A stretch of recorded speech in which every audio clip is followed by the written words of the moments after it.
Hemos comenzado una serie que se llama La Anatomía de la Iglesia, en donde a través de la Escritura estamos estudiando cómo debe ser la iglesia de Jesús. ¿Qué dice la iglesia de Jesús? ¿Qué dice la Biblia acerca de la iglesia de Jesús? ¿Cómo debe ser su iglesia?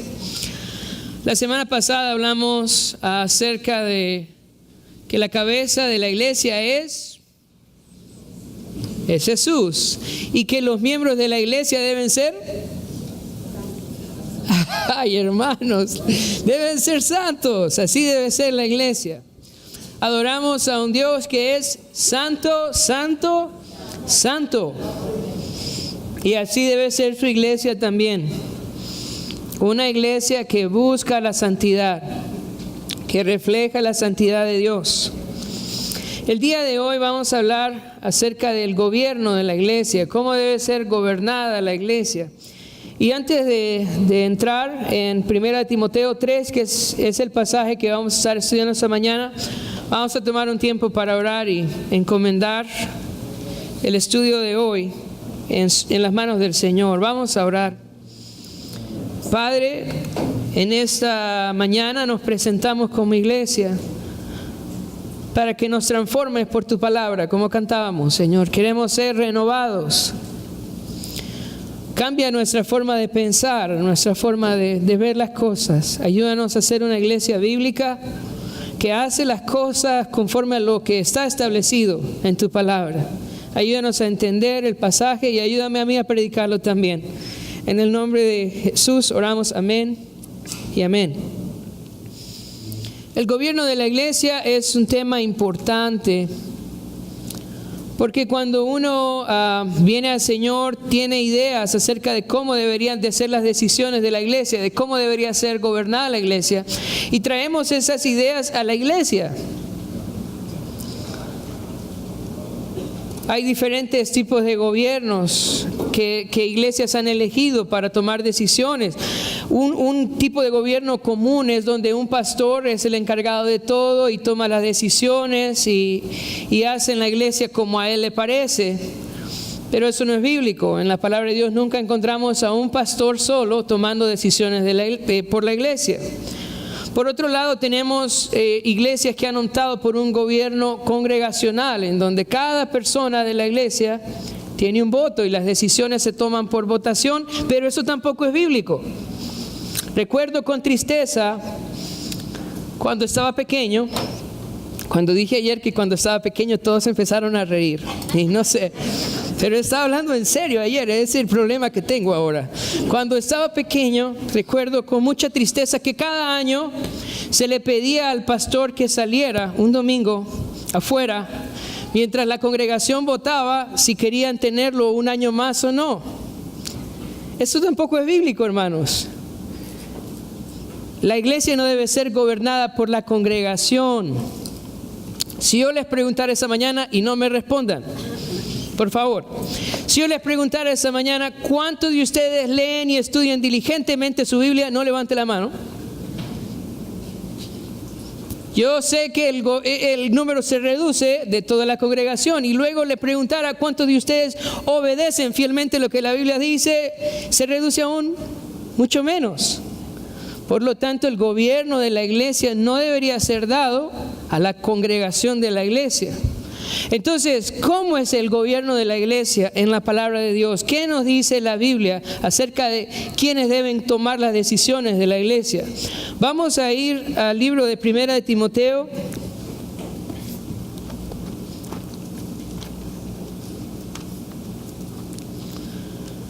Primera de Timoteo capítulo 3.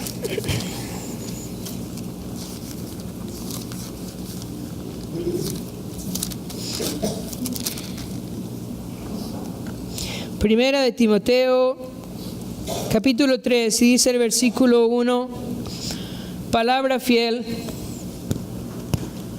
Si alguno anhela obispado, buena obra desea.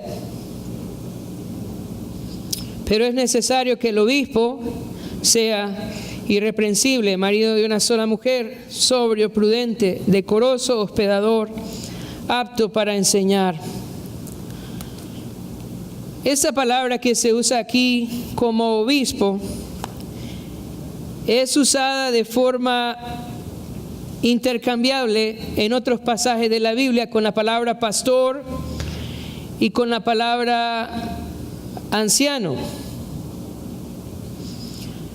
¿Quién es el obispo? ¿Quiénes son el pastor o quiénes son los ancianos? Bueno, esto viene desde el Antiguo Testamento.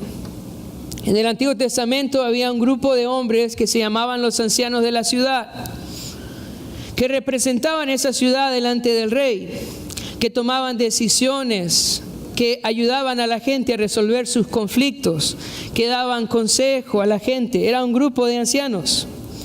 En el Nuevo Testamento, cuando la iglesia surge, esta misma idea de un grupo de ancianos se ve desde el comienzo de la iglesia. No era uno, era un grupo de personas que ayudaban a dirigir la iglesia desde el principio. Usted puede leerlo a lo largo del Nuevo Testamento. Ancianos, pastores y maestros, un grupo de ellos. Ahora, las tres palabras que definen a este grupo de personas, la primera la vemos acá, es obispo. La segunda es ancianos y la tercera es pastores. Son los mismos, pero son llamados de diferente manera. Vamos a ir a Primera de Pedro, capítulo 5. Primera de Pedro, capítulo 5, versículo 1 y 2.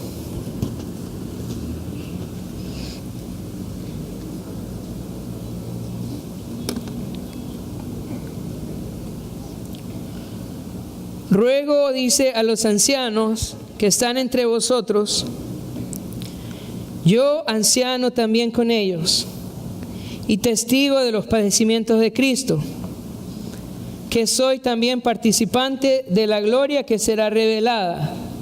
Mira, usa la palabra ancianos, Pedro, y luego dice, apacentad la grey de Dios. Esa palabra apacentar viene de la raíz de pastor, de ahí sale la palabra pastor.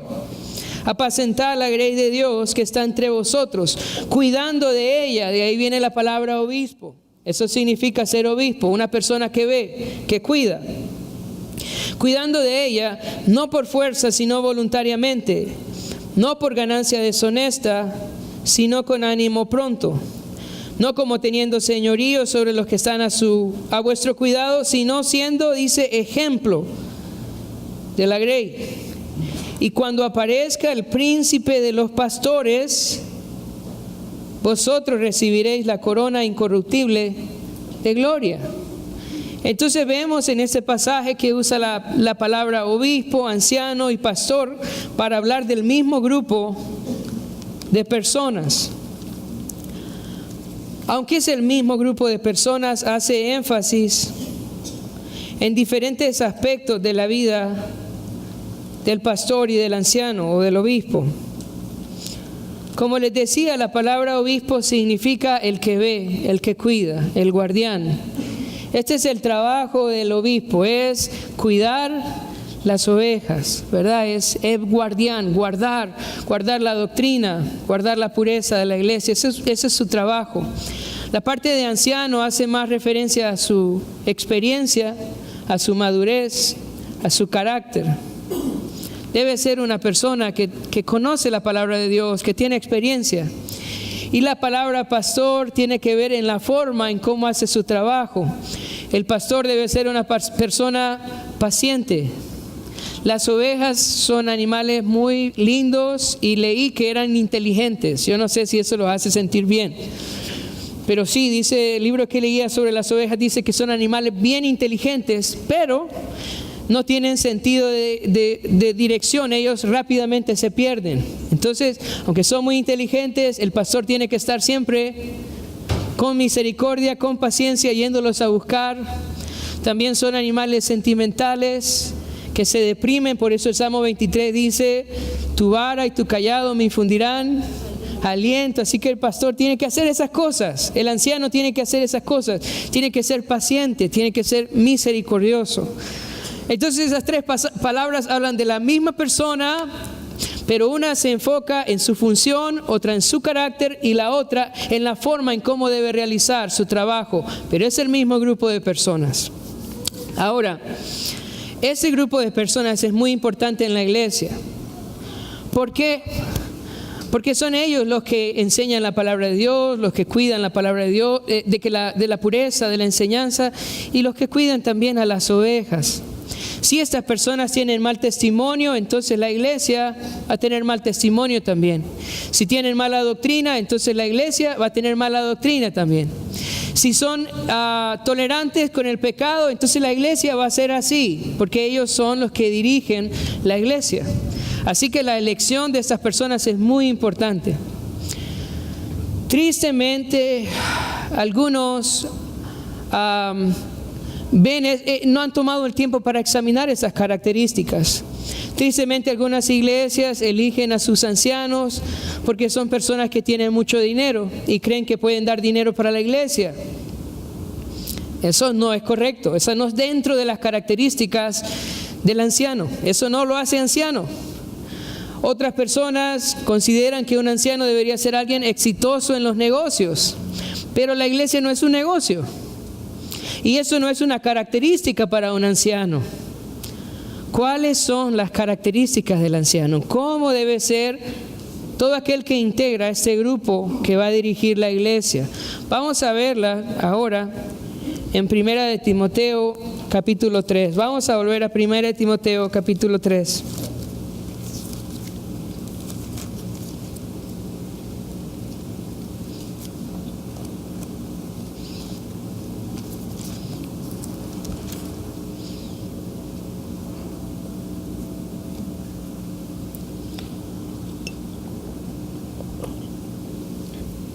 Dice, pero es necesario que el obispo sea irreprensible.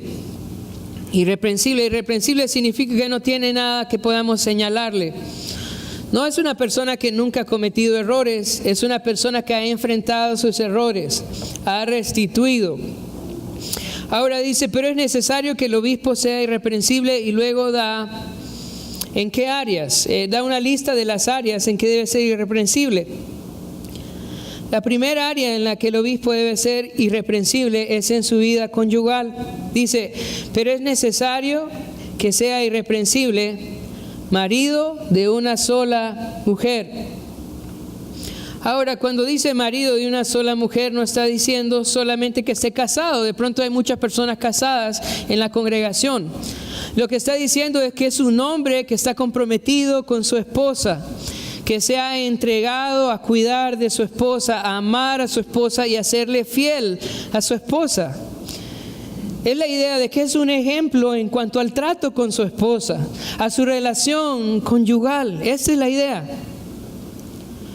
Y el apóstol Pablo lo pone como el requisito número uno, que sea una persona devota a su esposa, devota a su esposa. ¿Saben cuál es una de las razones principales por las cuales los pastores y los ancianos y los líderes de la iglesia dejan de servir al Señor y quedan descalificados? ¿Sabe cuál es una de esas razones? Es el adulterio. Porque a veces ponemos en autoridad personas que no son cuidadosas en esta área. Personas que no le dan seriedad a la pureza. Personas que son demasiado libres, confiadas en su relación con las hermanas de la iglesia. Eso es un indicativo de que no debe ser anciano. Una persona que se insinúa, una persona que se acerca demasiado a las hermanas, que tiene una relación de amistad muy cercana con ellas, eso es un indicativo que no debe ser anciano. Porque el anciano debe ser un hombre serio en su matrimonio, en su fidelidad con su esposa. Hay muchas personas que dicen, ay, todo el mundo cae, yo no voy a caer. Yo puedo hablar con las hermanas, no sean mal pensados. No. Yo quiero recordarte algunos ejemplos en el Antiguo Testamento. ¿Quién era el hombre más fuerte? ¿Recuerdan? ¿Cómo se llamaba? Sansón. ¿Y qué le pasó a Sansón? Dalila le cortó el pelo, ¿verdad? Y terminó sin ojos. Yo quiero darte otro ejemplo. ¿Quién fue el hombre más sabio en el Antiguo Testamento? ¿Y qué pasó con Salomón? A causa de sus múltiples matrimonios, su corazón se desvió y se fue lejos de Dios. Ahora, una cosa más, triste aún. En el Antiguo Testamento, ¿quién era el hombre conforme al corazón de Dios? ¿Y qué pasó con David? Terminó matando al marido de Betsabé. Nunca podemos ser demasiado cuidadosos en nuestra pureza sexual. Nunca podemos ser demasiado estrictos en cuanto al cuidado en esta área, porque hombres más sabios que usted, más fuertes que usted y más espirituales que usted han fracasado en esta área. Así que el anciano debe ser un hombre cuidadoso en su matrimonio, fiel a su esposa, dedicado a su esposa. ¿Sabes? El Señor enviaba a los discípulos de 2 en 2. ¿Sabes? Así es más fácil. Si va a dar una consejería, llévese a alguien. Si va a hablar con una hermana, lleve a alguien. Si va a visitar una casa, lleve a alguien. De 2 en 2. Así los enviaba el Señor. ¿Por qué fracasamos? Porque ignoramos los decretos del Señor, porque somos confiados. Sin embargo, en este punto muchos han fracasado. Luego sigue diciendo el pasaje: pero es necesario que el obispo sea irreprensible, marido de una sola mujer, sobrio. Y la idea de sobrio es más que el hecho de que no está ebrio. La idea de sobrio es que es una persona que no es dada a los excesos, que no pierde el control con facilidad. Prudente, la idea de prudente es disciplinado. Una persona que entiende los principios de Dios, de la palabra, y decide vivir bajo ellos, con disciplina. Decoroso viene de la palabra cosmos, que significa ordenado, organizado, que quiere hacer las cosas bien, en orden. Hospedador tiene que ver con amar a los extraños, amar a los nuevos. Fácilmente en la iglesia hacemos nuestros amigos y sin darnos cuenta ignoramos a las personas nuevas que vienen. Pero el obispo debe ser alguien que está viendo no a sus amigos, está viendo a los nuevos. Quiere hacerlos sentir en casa. Está alegre de que llegaron a la iglesia. Quiere que se queden. Esa es la idea de hospedador. Luego dice apto para enseñar. El obispo no debería de ser una persona que habla bien. El obispo debería ser alguien que conoce profundamente la palabra de Dios y tiene la capacidad para enseñarla a otros. No es un ignorante de la Escritura. Es una persona que ha sido capacitada, entrenada en la palabra de Dios y puede con precisión enseñarla a otros. Bueno, el Señor usa eso para despertarlos, hermanos, para que no se me duerman. Esto es importante, ¿sabe por qué? Porque la iglesia participa también en el reconocimiento de los ancianos, así que es importante que usted sepa cómo deben ser los ancianos. Luego dice, no apto para enseñar, no dado al vino. Mira, aquí me voy a parquear un rato. Porque muchos dicen, bueno, Pastor Rey, si no dado al vino, eso quiere decir que un poquito se puede. Bueno, vamos a pensarlo. Vamos a pensarlo en el Antiguo Testamento. Yo quiero que pienses en algunos decretos que el Señor dio. Primero, los sacerdotes. ¿Sabías que cuando un sacerdote iba a entrar al lugar santo no podía beber vino? Era prohibido que él bebiera vino para entrar al lugar santo. No podía ministrar si él había bebido vino. En Proverbios capítulo 30 también la mamá de Lemuel le dice, no es para los reyes el vino ni para los príncipes la sidra. Ni los sacerdotes podían ministrar habiendo tomado, ni los reyes tampoco podían ejercer su función como reyes habiendo tomado. Por otro lado, en la Biblia también en el Antiguo Testamento tenemos el ejemplo de los nazareos. No es nazarenos, nazareos. Personas que habían sido dedicadas al Señor, que habían sido entregadas al Señor dentro de sus 3 votos que tenía un nazareno. Uno de ellos era no tomar vino. Eran personas dedicadas al Señor. En el Nuevo Testamento, Pablo le dice a Timoteo, toma un poco de vino, le dice Pablo, por tus múltiples enfermedades, ¿verdad? Por tu estómago, toma un poco de vino. ¿Qué le dice eso de la actitud de Timoteo hacia el vino? Timoteo no tomaba vino, no lo hacía. Y Pablo le dice, no lo tomes para ponerte alegre, tómalo por tu estómago. Hermanos, yo tengo una buena noticia. Aquí en los países tropicales tenemos una fruta que se llama papaya. Si usted tiene problemas en el estómago, coma papaya. Coma papaya, ¿sabes? En Génesis capítulo 9, aparece la historia de Noé, un hombre de Dios. Un hombre a quien el Señor salvó de todo el mundo antiguo. Solo salvó a Noé y a su familia. Y la Biblia dice que cuando terminó el diluvio, él empezó a tomar y se embriagó. Y terminó desnudo en su casa, y uno de sus hijos se burló, ¿verdad?, de él. Y luego, después, él lo maldijo, ¿verdad? Un hombre de Dios terminó ebrio, maldiciendo a su hijo, ¿verdad? Después, a causa de que él se burló de su desnudez.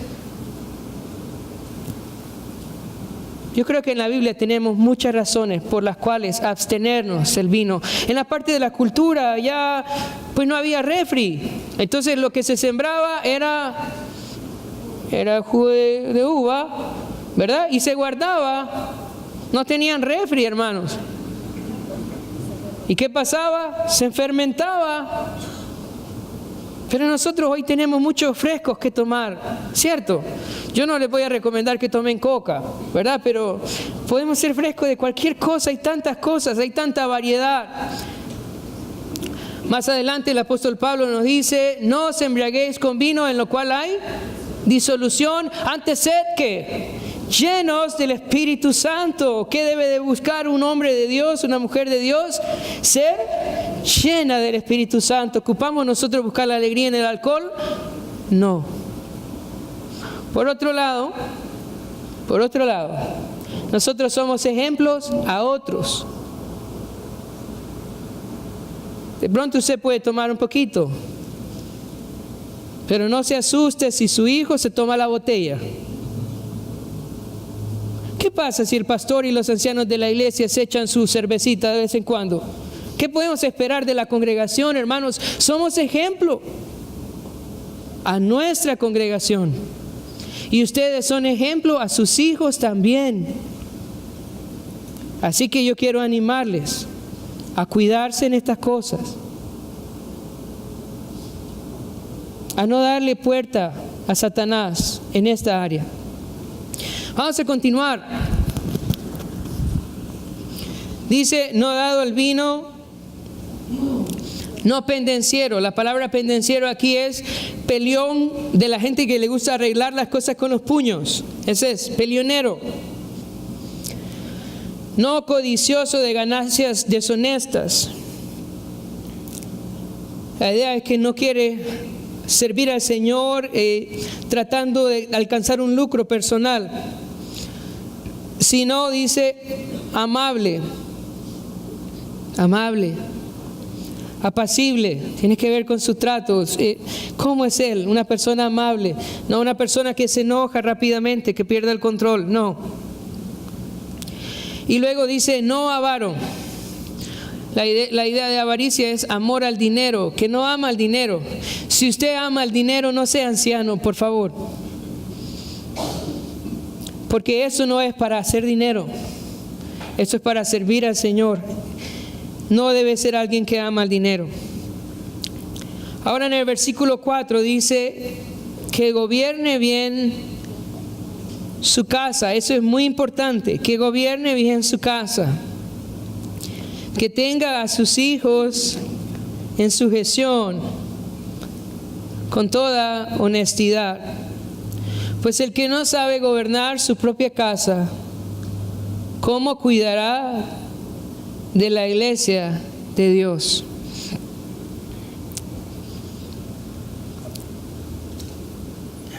¿Qué nos permite, qué nos habilita a nosotros poder servir al Señor? Nuestra casa, nuestra casa. Si nuestra casa no anda bien, no hay que ir a trabajar a la iglesia, hay que trabajar en la casa, ¿verdad? En la casa. Eso es el primer requisito, mandamiento para nosotros, cuidar de nuestra casa.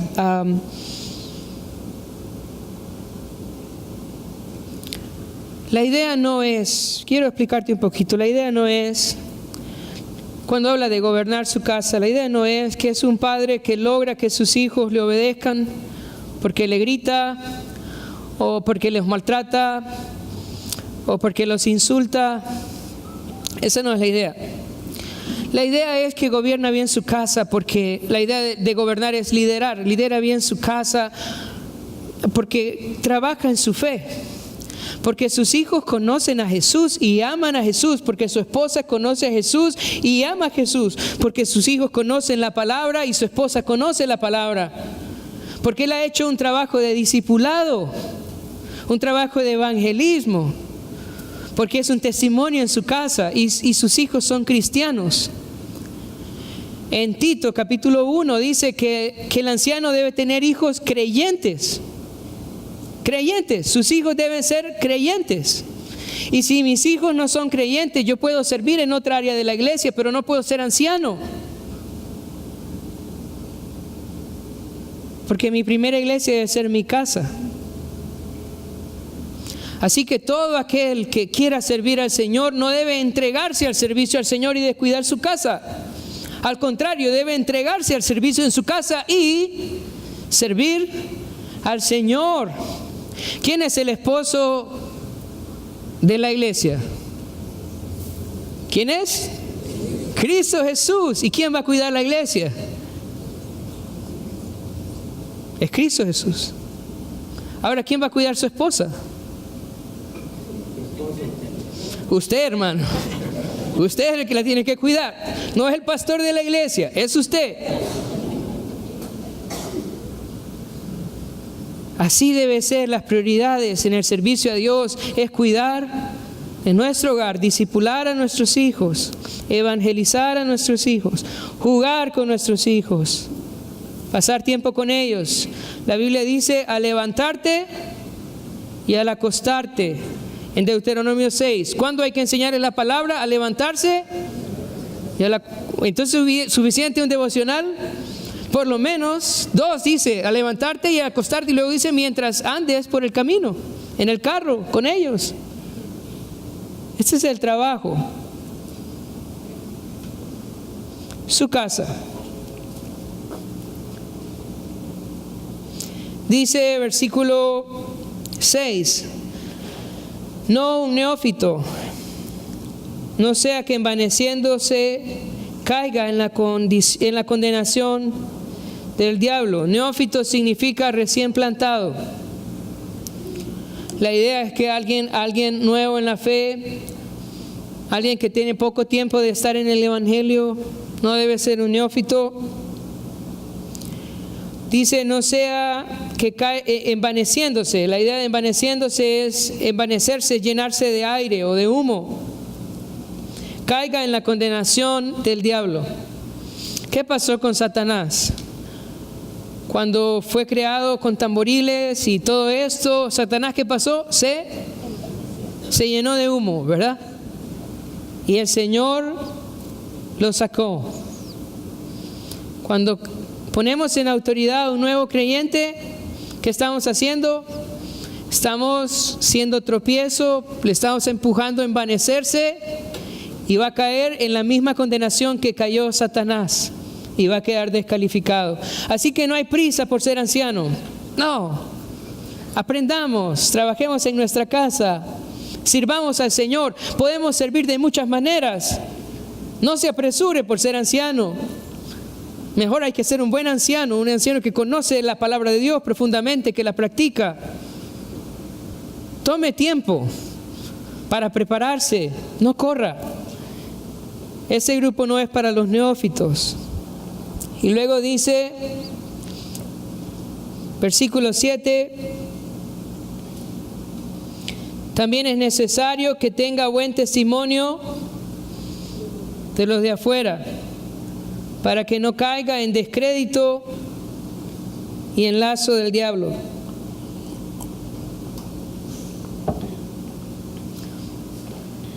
Aquí en la iglesia pues todos nos portamos bien, o casi todos. Yo he visto en el parqueo hasta nos damos chance. A las 11 se ve más eso, ¿no? Una amabilidad aquí en la iglesia y nos saludamos y todo. Pero el pasaje dice no solo que tiene que tener buen testimonio en la iglesia, sino buen testimonio con los de afuera. ¿El pastor debería ser endeudado?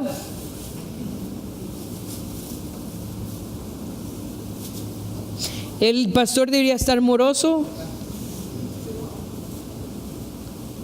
Muy importante que el pastor tenga buen testimonio con los de afuera. ¿Qué dicen los vecinos de él? De su testimonio. Él es una persona que participa en los problemas de la comunidad o se desentiende de ellos. Cuando los enemigos de Daniel buscaron algo para hacerle daño, andaban buscando cómo desacreditar a Daniel, sus enemigos. ¿Qué fue lo único que encontraron? Que oraba 3 veces al día. Es que no encontraron nada, ¿verdad? Y entonces dijeron, este es el único problema que tiene, es que ora mucho. Así debería ser la gente de los ancianos, decir, es que este hombre lo que tiene es que solo pasa orando, ¿verdad? Que solo pasa hablando de Dios y de la Biblia, pero que no tiene algo más que señalar en cuanto a su carácter, en cuanto a su conducta, en cuanto a su responsabilidad. Así debe ser el anciano. Ahora vamos a pensar una cosa más, ¿cómo son nombrados los ancianos? En el Nuevo Testamento los ancianos eran ordenados. Se imponían las manos sobre ellos y se reconocían como autoridad de la iglesia en base a lo que vimos, ¿no? Había un anhelo personal en ellos, había un carácter, había un ministerio que los respaldaba. Y por esa razón eran ordenados delante de la congregación. Sin embargo, a la congregación se le pide en 1 de Tesalonicenses 5, 12,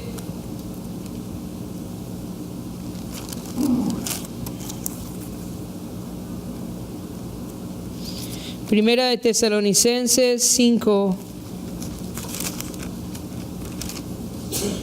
12 dice: